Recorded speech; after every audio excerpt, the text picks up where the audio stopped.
რთული არის რთული არის იმის თქმა, რომ ვინმე შეეშინდა ამ პროტესტი მილევადია პირიქით. ანუ რეალურად ჩვენ ასაც ვხედავთ წლების მანძილზე არის ის, რომ როდესაც ესეთ ნაბიჯებს დგავს ხელისუფლება, უფრო და უფრო მეტი ხალხი გამოდის ქუჩაში და უფრო მეტი აპროტესტებს.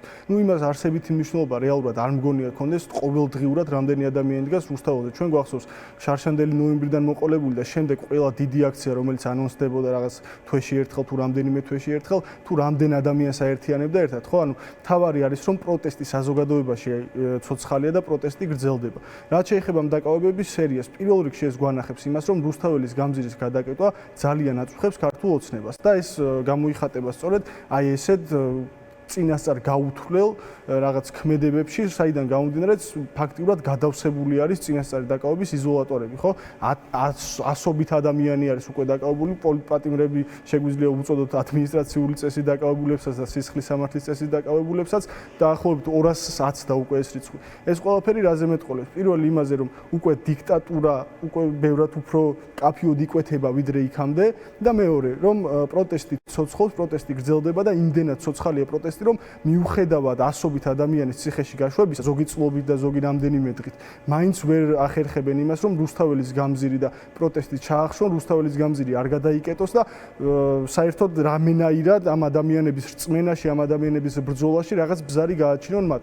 რა თქმა უნდა, ჩვენის მხრივ ყველაზე მნიშვნელოვანია, რომ ეს ყველაფერი გავაგრძელოთ და ყველაზე მნიშვნელოვანი კიდევ ის არის, რომ ადამიანები, რომლებიც აქამდე იდგნენ პროტესტზე და ეს იყო ათობით ათასი ადამიანი, დაუბრუნდნენ რუსთაველის გამზირს და იმ შემთხვევაში თუ შეიძლება ყოველდღიური პროტესტი არ იყოს, ეს უკვე ჩვენზე არის დამოკიდებული, ხო, რაღაც ტაქტიკურად უნდა მივუდგეთ ამას და არა ემოციურად. მათ შორის რაღაცა თუნდაც ფორმის ცვლილება ეს ყველაფერი დამოკიდებული არის იმაზე, თუ ჩვენ რა გვინდა. ანუ ჩვენ თუ გსურს რომ გავაგრძელოთ აი ესეთ ტემპში, იყოს რაღაც 200-300 ადამიანი ყოველდღიურად რუსთაველის გამზირზე და აქედან გამომდინარე იყოს ამდენი დაკავება, შეიძლება დავტოვოთ ეს ფორმა, თუმცა მე ვფიქრობ, რომ მეტად ეფექტური იქნება რაღაც კონკრეტულ მოდელზე გადასვლა. პირობითად კვირაში ერთხელ ან თვეში ერთხელ დიდი აქცია, რომელიც უფრო მკაფიოდ ანახებს ქართულ ოცნებას, თუ რამდენი ადამიანია პროტესტში ჩართული და ამასთან ერთად იმასაც მივაღწევთ, რომ აი ეს დაკავებები, ჯარიმები და ეს უსასრულო რაღაც რეპრესიების სერია შეწყდება, იმიტომ რომ ამის საშუალებას აღარ დაუტოვებთ.